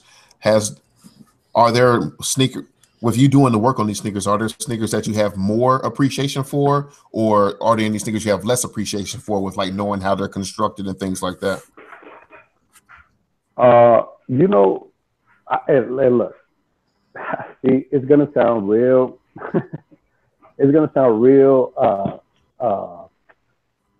bought out, but I'll be sincere. That when we first started working with Under Armour, we were like, you know what? It's a check. You know, we're not. You know, we were like, hey, it's Under Armour. You know, it's a local company, and it's a $1 billion company. It's not going to say no. This is an amazing opportunity. When we started getting their cleats in our hand and getting the feel for them, and having Nikes and them sitting right beside each other. It was an eye opener. It was an eye opener, and you can see now why there's a lot of Under Armour on the field on NFL Sundays. Now, you know, moving forward, you know, everybody's got their opinion about the Currys, and what's crazy is that for me, they're the most comfortable high tops of basketball shoes that I've worn. I lost weight, but I was 40 pounds heavier like a year and some change ago. And I would be fatigued all the time. And I started wearing those, and I could stand all day. So there is a quality that people sometimes won't give a chance to because it's not, you know, the elite or whatever. But I've been really impressed with the quality of Under Armour shoes. And again, I know it's going to sound real fanboy-like because we do a lot of work with them, but I mean, it's just the truth, man. It's just the honest to goodness truth. I think Adidas has an amazing product also. But you know, I got the NMDs, and then I got these runners that nobody else has from Under Armour. And I'm sorry, but the Under Armour one is more cush. It's softer. It's nicer. That's just me. I'm sorry. I'm old and I'm honest, and that's all that I'm gonna do. But for the most part, there was a while where Jordans were quality-wise, they were bad, and now they're starting to come back. They're starting to come back, and they're starting to. I mean, the paint on the sixes, the paint would be everywhere, from the midsole onto the bubble and I'm like, what? But they're starting to get their stuff together again, and the products that I've seen lately that we've gotten sent in are really, you know, at par or above par. So yeah, I mean, but you see, it's funny. It goes in waves. You see the ups and downs and the ebbs and flows of the quality of the product that's coming out. Unless one of y'all want to go, I got 2 more questions from the chat. Go for it. Don Turner asks, so he sends you a pair of shoes. Let's say I'm going to use myself as the example, Don Turner. I send you these beautiful white canvas 4s, and there's a mistake. Maybe some acetone or something comes and messes up the shoe. How do you handle that with the person that bought your shoe, that bought the work from you? If you mess up a shoe that they sent you. Okay, so we try really, really hard not to mess up. That's number one. Mistakes do happen. I've been fortunate that we have not encountered a situation like that yet. That being said, if that were to happen, acetone can only mess with the shoe in one of 2 ways. It could maybe make the paint bleed onto the liner, or there's not a lot that could happen, but let's say that some of the paint we're doing, or we spilled some paint and it got inside the line. At that point, I'm going to finish off the custom, change the color of the liner, and try to explain to the client what happened. And if they accept it, awesome. If they don't, they get bought a new shoe. We do the custom on the new shoe, send it out to the client. That's theirs. We keep their shoe. Hopefully it was BS. We have a customer who try to sell it and try to get our money back for the mistake that occurred. And there'll be some labor where we don't get paid. But yeah, that's the way we would handle something like that. I mean, if a mistake that bad was made, that's just the way it would go down. So that's dope. That was from the homie Don Turner. Warrior Blood asked, did you do the ghost ship curry lows? Did you do that custom? Yes. My partner creative and I did the pregame one, and he did the in-game pair. So yes, we did those, and what's really, really cool is they raised a lot of money for the victims and the responders, and they're now in a gallery in Oakland because the person that bought them donated it to the Oakland Gallery. Oh wow! So the Oakland Museum, the museum out in Oakland. So that's a cool feeling. That was a weird experience though, man. When you put that many because it paid tribute to those people that passed away in that incident. And when you put that many initials on a shoe, and you start to realize the gravity and the extent of what happened,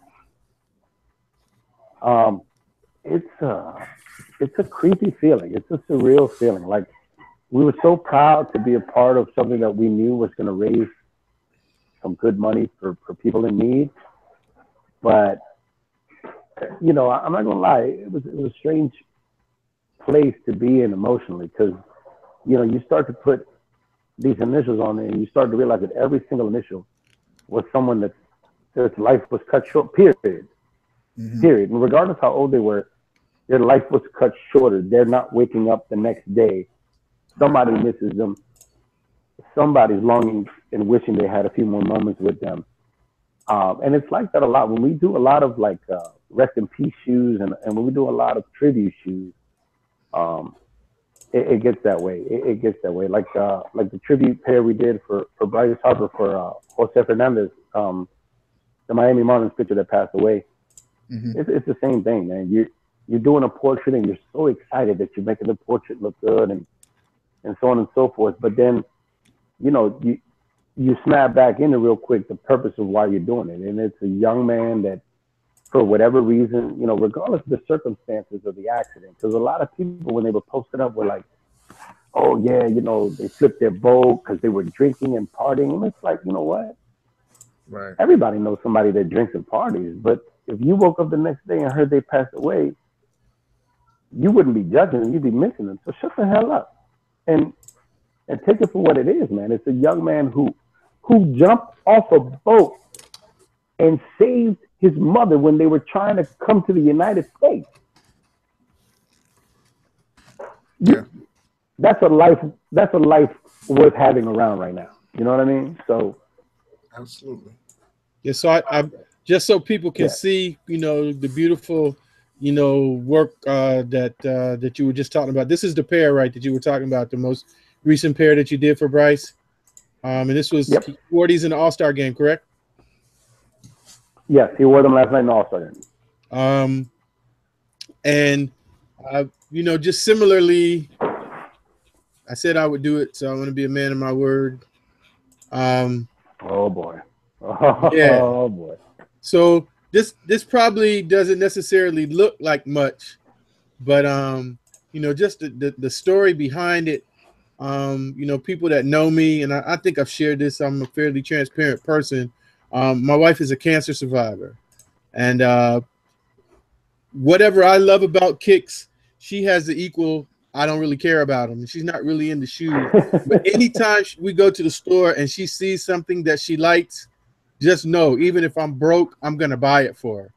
And these were, you know, what is KD6s? I think, the little canvas joints.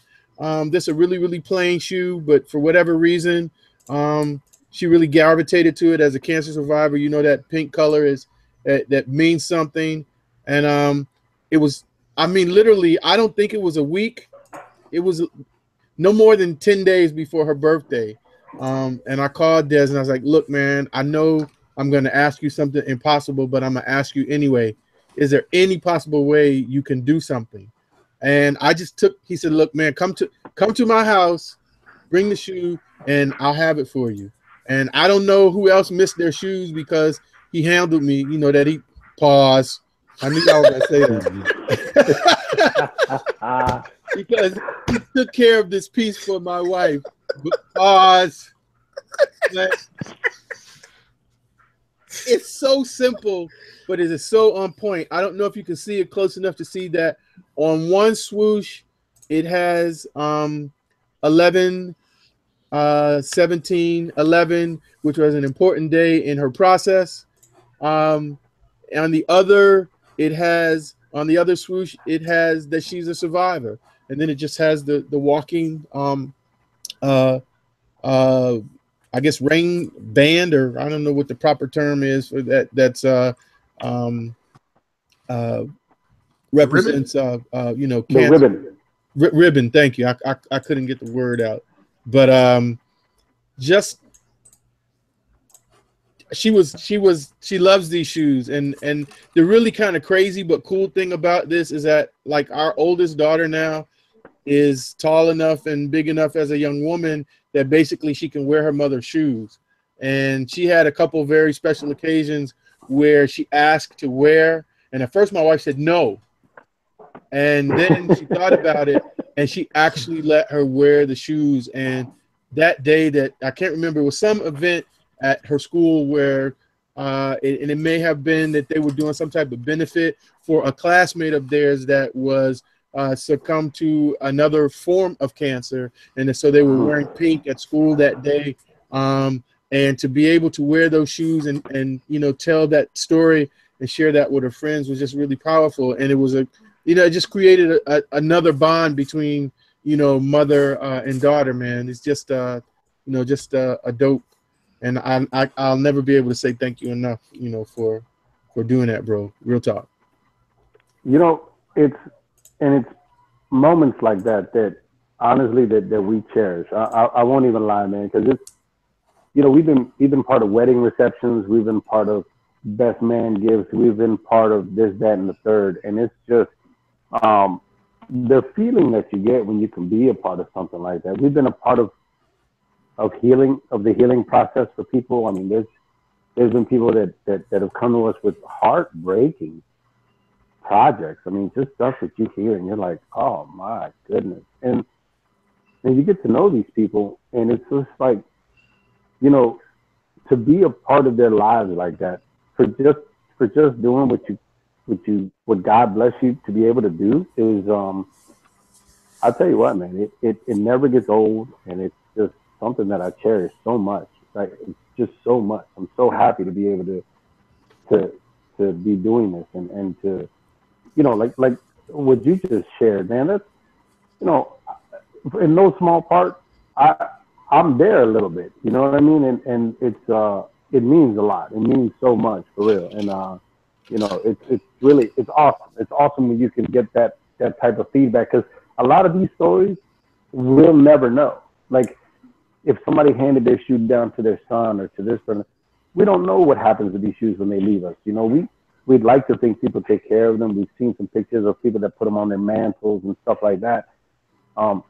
But when we get to know and when we get to hear stuff like that, man, it's so fulfilling. It makes it so much better than just having done a project and received a little payment. And I knew how much they meant to you from the time you picked them up. But to hear that, man, that's icing on the cake right there. And I appreciate you for sharing that, man.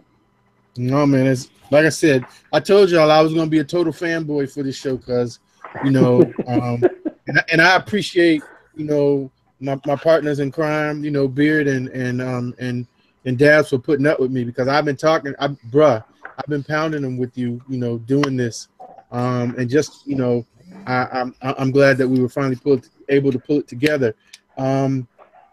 Sneaker Files asked a lot of dope questions. Shout out to Sneaker Files. That's another, you know, part of our Sneakercast family from up north. But they made a comment that they think that you should have like a show like Miami Ink type of thing. And I know enough to know that at one time, and I don't know if it's still in the cooker, that you all were doing or gonna do something like that, or starting, or got some stuff in the can. So can you talk about that? What's up with that, man? Bro, what's up with that? We've met with a couple of producers. We've met with a couple of, and Mo, like, all right, so I'm very much a rags to riches story, you know, humble beginnings, single mom, et cetera, et cetera. Mo, you know, Mo almost passed away in a car accident, like 10 years, where another person actually passed away. So that's how serious that car accident was. And we've told our stories to producers. We've done sizzle reels. We've done Skype interviews. And every time people are like, "You guys are amazing," and every time nothing happens. So, you know, like I said, man, we were talking earlier. You know, maybe we're not the right tone. The right coloration, for what they want, you know. Well, but I don't know, man. I don't know how you can ignore the fact that two humble, well, Mo's a young man, but two humble dudes came together, have a partnership, are doing art, have families, and have these stories where honestly I shouldn't be here. Mo shouldn't be where we are. I mean, look, full disclosure, and because I never want anybody to think that they can't do what they set their mind to. I have a felony record. I'm Latino, which puts me behind the eight ball because I'm a minority. I didn't go to college. Deadbeat dad. I mean, I don't know how many other factors I need to throw in there, but but these things are things that made me stronger and better and more able to take the hard blows, I think. And yeah, I believe yes.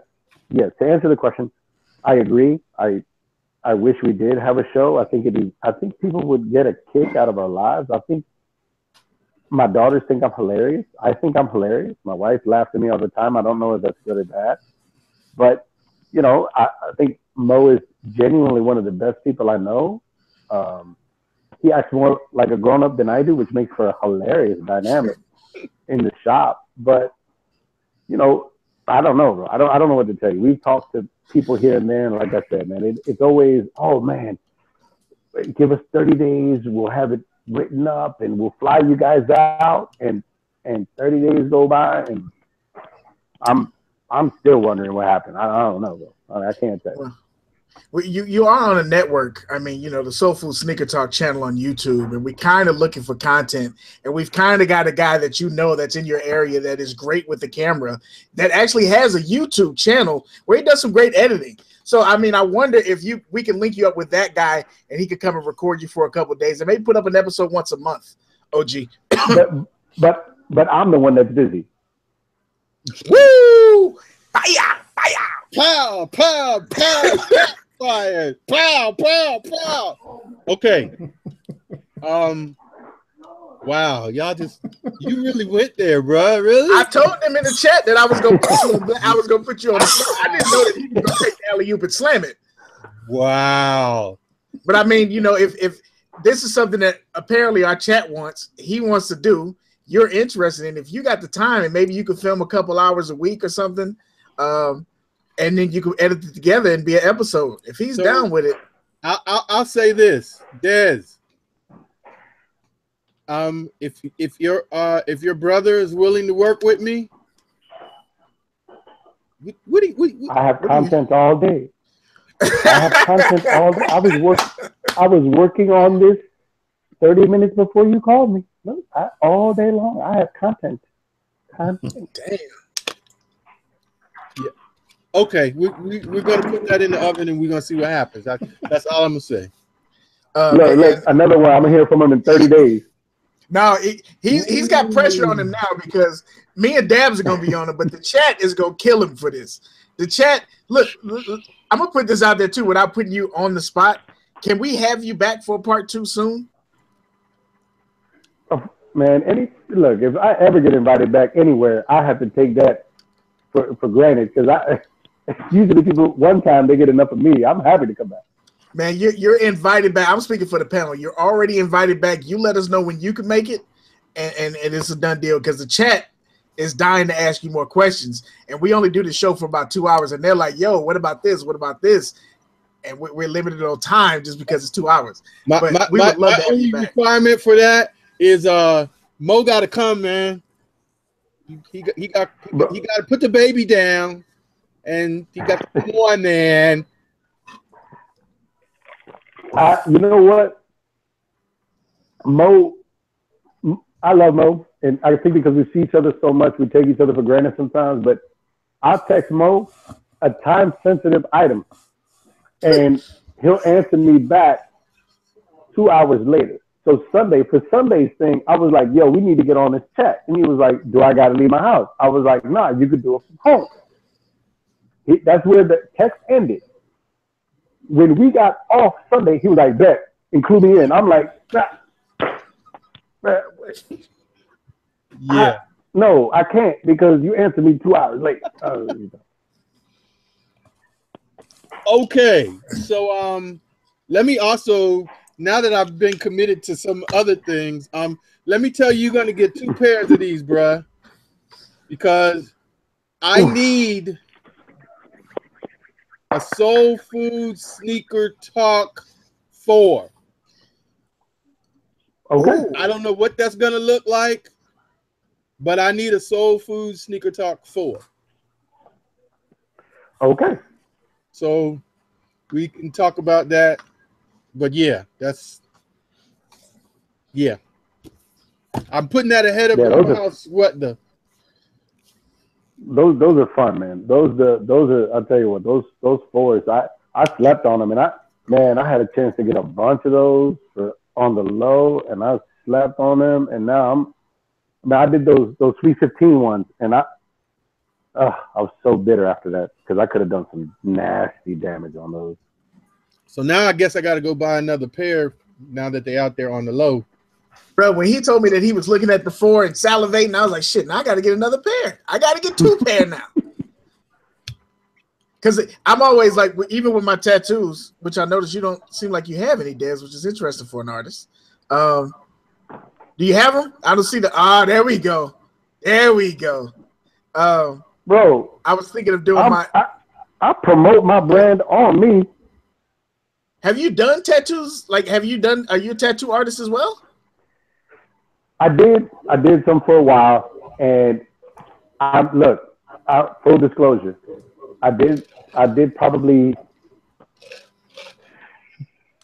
20 tattoos, and 10 of them were great, and 5 of them were good, and 2 of them were, and 3 of them were, whoa.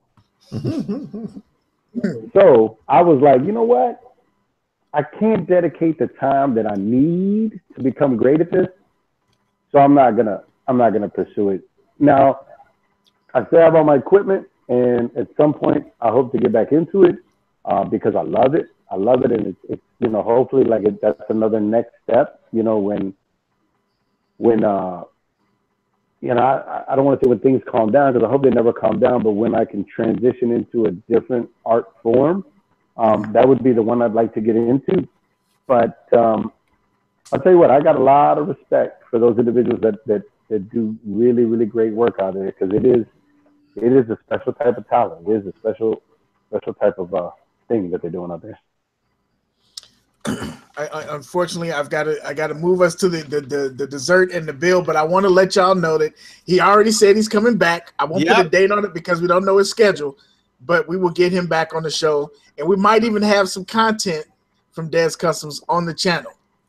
You know what I'm saying? So content. It's easy to say that when you sitting where you said May. I said May. I knew that was coming. I knew that was coming. Look, I knew that was coming. Wait a minute. He who has no channel. I said May. Over on me. See, he's a director. That's what it is now. Now we know Beard Jedi is a director. He's the producer. He's not gonna. I said May. He's Robert Zemeckis. He was orchestrating over there. He was orchestrating. I said May. Damn it. I don't know how we get from all that custom talk to talk about regular stuff when we get to the dessert. We talk about things that's coming up. I've got a few items, but I don't want to spend a lot of time on the dessert. So I guess let me get this set up here. Some of the stuff that I saw coming out today. Where the hell is my screen? I'm having technical issues over here. Here we go. All right, so these are just a few of them. I'll just do a couple of these, and then we'll get to the bill. And Dab's got to set up for the bill. These are the Quentin Richardson 13s, expected to come out next year, 2018. Royal blue, black suede, white tumble leather on a 13. We don't know if it's going to have the number on the toe, the Q5. But what do y'all think about those? Dabs, what you think about that shoe? I like them. I'm just kind of weirded out. I wonder why these were 190. Wasn't the Chris Pauls that came out? Were those 192 or were those 220? Don't The get me Chris started, Paul Ryan. PE. I'm not sure. I don't know, for some reason I thought the Chris Paul PE was 220. But with this shoe, yeah, it's a definite cop, man. It's white and blue together. I like the way the colors, look. It's a definite cop. Is that bottom white? The sole looks like it's white, but it's got black suede on the midsole. Yeah. I don't like the fact that it has white bottoms, but yeah, that's a cop. OG, where you at with these? Possible. I need to get the He Got Games, and until I get that in my collection, I'm kind of iffy on when it comes to some stuff like this. But if I'm having a hype beast moment, I may succumb. I mean, it's a dope looking shoe. Don't get me wrong. I like it, but trying to get more priorities in line. And since I'm going to be making a television series now. I'm probably not going to have review shoes anymore. I see the white and I see the blue, and I'm thinking, hi, Dez. I'm probably going to shoot my shot at these. Man, yeah, 13s are my favorite. So you literally opened up with something that I would honestly be like, okay, yeah. Bet. We've got these made the rounds this week too. The Air Jordan 6 Golden Harvest, supposed to come out in November. Somebody talking about, I heard Thanksgiving release for this shoe. It's premium suede, long hair suede. You can see the swishels all over this shoe. OG, what you think about this one? Usually I'm like on all the 6s, but I really like these. Like how Cadillac was going on for those green suede Gatorade 6s that are apparently not going to come out now. I really like those. So, yeah, that's a win for me. What about you, Dabs? It's a cop for sure.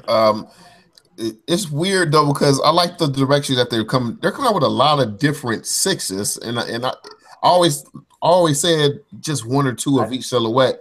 And now, I mean, if I cop this one, this would be like number 5 for me, I want to say. I think they're doing a good job of adding a lot of different textures and colorways to the 6s. So for me, yeah, this would definitely be a cop. I don't know if it's a day one cop, but, it's a definite cop. These look dope to me. Cadillac, you're banned. Pocahontas 6s, that's not acceptable. Dez, you think you could do some of the dyeing of the suede here to make it maybe black and tan if you wanted to do that? Yeah, I was just looking at that, man. Like, I'm always gonna be an aesthetics guy, and I know a couple of my boys that are probably be like, oh, these are so fresh, but it's just too like one tone, and I think I'd have to, man. But I don't know. Maybe in person they'll look better. I will leave that because I know we got some of the bill coming up. I will leave it at those two. And turn it over to Dabs to get to the bill. Okay. I guess one more thing I wanted to say about that joint too, that those shoes look like they're going to be coming out when those 11s are coming out. So it might be the blue ones. I think the blue ones, is it the blue ones that come out first and then the red ones that come out December? Mm-hmm. Yeah, so it might be priority. Banned too. The poop emoji 6s. That's not acceptable. So disrespectful. So disrespectful. That's Cadillac right there. But this is sneaker releases right here. We have 3 colorways. You got the Thunder Blue colorway of these Air Jordan 2 Decons, the Sail colorway, or the Poor Man Don C's. I know some people hate when somebody says the poor man whatever. And then you got the triple black pair. They're coming out this Saturday for the price of $160. Out of these 3 colorways, fellas, which ones are you most interested in? I kind of like the blue the most. It'd probably be the blue, the black, and then the Sail. All of them are dope. From what I saw, though, it doesn't look like it's going to be a real wide release. Like it seems like it's like areas, which pisses me off already. Yeah, in my state, there's only one store that's going to have them. That's that bullshit. So, no, actually, my apologies. I think one store will get them in my area, just one Foot Locker. So, these will be hard to come by. That's whack, man. OG? For me, I would have my initial reaction was the Sail, but then I think it's like that's so close to the Q54 joints that I already have. Right. And then I'm not. I need to see these in hand because I don't need my tools deconstructed. I don't think Dez, can you explain to me why I should want to deconstruct these shoes as an artist? No, I can't. Okay. Thank you. I think the black ones are suede, but I'm not sure. Yeah, they're suede. They look like they're suede, all of them. On the upper, yeah, right? Yeah. That white, I don't know. It's fuzzy, but if it's suede, I think it's. In me, I said I didn't like twos, but if that's suede on the upper, that's delicious. Yeah. I don't know. I can't tell. I like the sale ones, but I don't know. I mean, did they? They're deconstructed. Did they really? They're going for 160. Tools usually retail for 190, correct? Yeah. Yeah. So they took about $30 worth of padding away from it, or is that what they're doing? Or I hope not. So is this like Black China without the boobs and stuff being done? And, Stop! I my God! I don't know. We couldn't get away with no ratchetness. I knew it was coming. It was a matter of time, man. Okay. Next was we got the Air Jordan 9. The baseball pack set to release this week on, I think, this Saturday.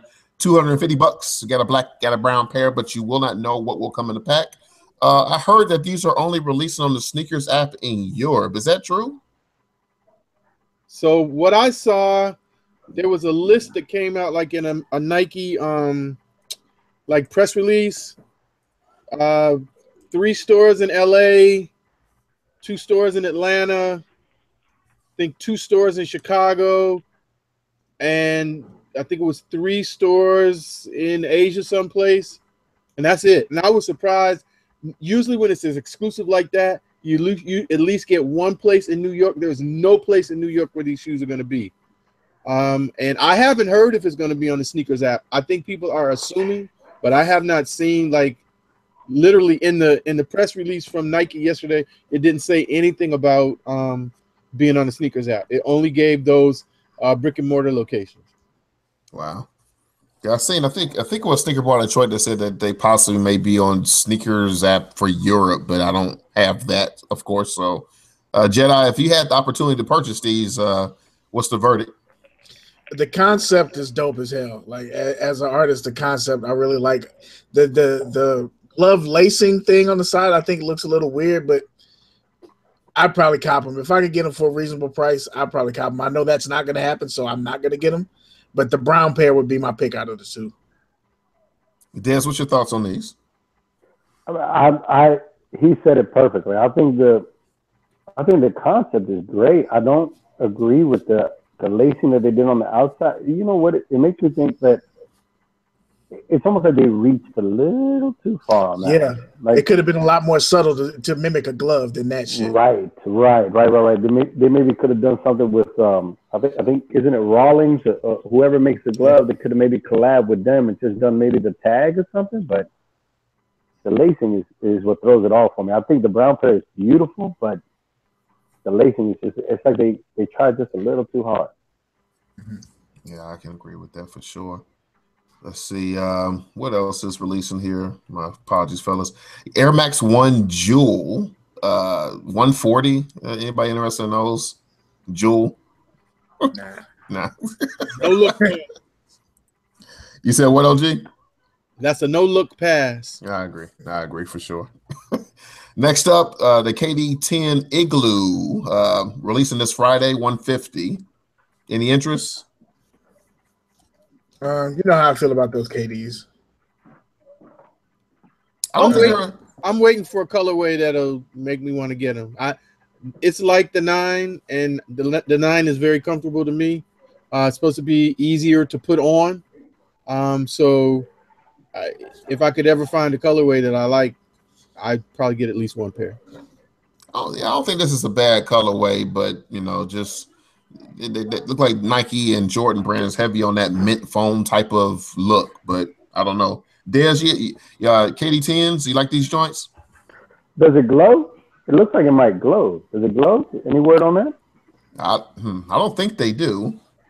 I don't. they let you know how dope the shoe is. He immediately went to the does the soul glow. Other than that, he ain't worried about it. Does the soul glow? Nope. Never mind. Soul glow. Got a couple more here. Nike Air More Up Tempo 715 is the release date. 160. Got another one. This one has a monochrome look to it, the bone colorway. I mean, it's an absolute pass for me. Jesus, another one. Like, stop it. No, damn it, stop it. Tired of tempos. OG, Pass. Dez. I'll paint it.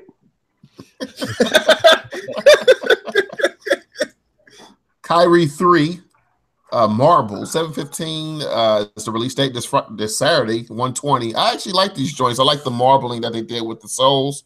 All black shoe though. I wish they maybe added a little more pop to it, but it's definitely not a cop. I mean, if I can find these down the road for about 75, 80 bucks, I would definitely go on them though. Thoughts, fellas? I do like that. If it was all black, it'd be a win. Like, I don't even need the marble sole. But I also saw in related news that the Samurais are coming back out too. Yeah, they're supposed to come out. Was it the 15th, 14th? I think the 14th, this Friday. Yeah, I think it's this Friday, a limited, release. But this pair right here is dope. The sole I can, live with or live without. OG, you got a pair of Kyrie 3s already, right? Yeah, that's too close to the first one I got. I mean, I agree with you. The marbling and sole is dope, but they should have done something else with the shoe. I like it. It's a comfortable shoe, but no. Next. Dez? I think it's slick. I don't have a pair. That might be the one I go for. I think they're pretty slick. That's what's up. That's what's up. And then last but not least, there's a ton of NMDs coming out this week and just a ton of Boost shoes, period. I just went ahead and just highlighted this one, though. This would be the one that's probably going to be the most rare to pick up. Adidas Ultra Boost 3.0 multicolor, $200. They're dropping this Saturday. This one might be a little hard to get, but anybody interested? Nope. Nah. Easy, nope. Easy, nah. Dez? Mm-mm. Do you all get much NMDs like for customs, Dez? Man, you know what's crazy is we haven't done not one pair of Yeezys and we did one NMD. And I'm like, people don't trust us with Yeezys or NMDs. I've seen everybody do a pair except us. And I'm like, did we offend somebody? Like, is Adidas calling people like, don't send it to Dez? I don't know what's going on. That would be. I would love this. I haven't. Usually, when I see customs done, it's usually Jordans. I haven't seen an NMD custom done yet. I'm going to have to look on the internet and look around for that and see how they look, because that would be definitely something I would love to see. Man, there's a few of them out there. There's some good concepts out there. There's some cheese ball stuff. There's red with the Supreme. All red and Supreme written inside the stripes. I mean, there's all of that. The Louis Vuitton print all over the stripes, or the Louis Vuitton print all over the shoe, and then the stripes are just brown. Blah. So there's all of that. You're gonna find a lot of cheese ball customs, but there's a couple of, because it's almost like a canvas material. So I would love to get my hands on those and do something real regal with it. Do something real, maybe some old Sistine Chapel type stuff on it. You know what I mean? Do something that'll knock people's block off. So Warrior Blood 510 in the chat says, what type of price would you do for Yeezys? I mean, I know you just put them in the ballpark because you already gave the statement, we got to talk about what you want to do. But right. Well, I mean, Yeezys, look, for us, it's no different. It's the same canvas as another pair of shoes. We're not going to treat Yeezys in a different price range just because they're Yeezys. You'll start it at $250, $300, and then depending on your idea, we'll go from there.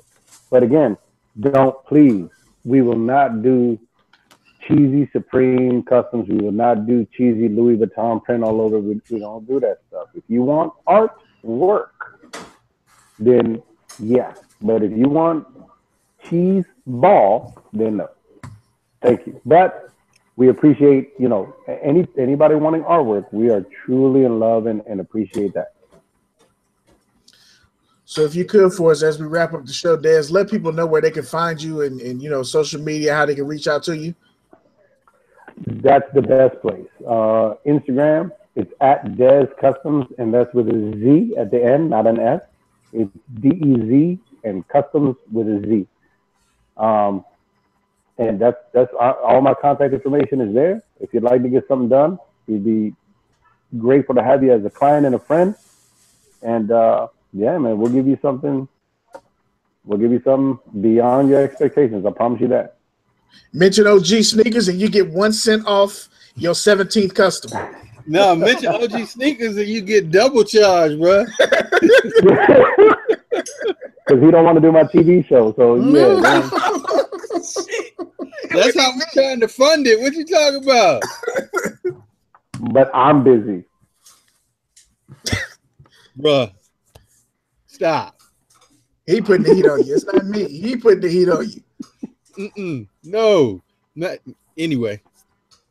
First off, guys, I just definitely want to first off thank OG and Beard for showing it, because I don't own any customs. But this show has definitely helped me get a greater appreciation for customs, and it's going to give me the possibility of thinking of things that I want done for a customer. It's not going to be anything like, oh, just put Iron Man on something or whatever. It's going to be something that's going to be, yo, let me look at my life. Let me look at some events that's happened, and then let me get that art put on something. That's dope to me. So whenever I usually sing custom, it usually was just some corny stuff. It's just, oh, this, and then that person just turned them out, because that's what people want, something that everybody else is going to like, instead of putting themselves on a shoe. You know what I mean? So amen. That's actually amen. Yeah.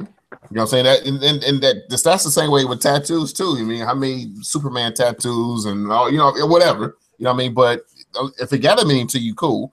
But my point is, just put yourself into the sneaker, and I definitely can now look at my collection and say, let me add something to that. So yeah, I appreciate you definitely spitting out that knowledge with these customization for this particular show. Thank you.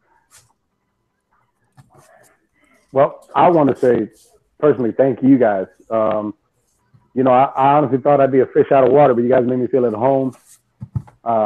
I'm grateful that the questions were insightful and that they gave me an opportunity to share some knowledge. And I hope, just like you, other people that have maybe considered it, but were like, nah, what I'm going to do? I'm going to do what everybody else does. No, this can be your heart and soul on a sneaker. And if you're really passionate about sneakers, why not extend that just a little bit further? And if it's not you, it's not you. It's not for you. And I respect purists all day long.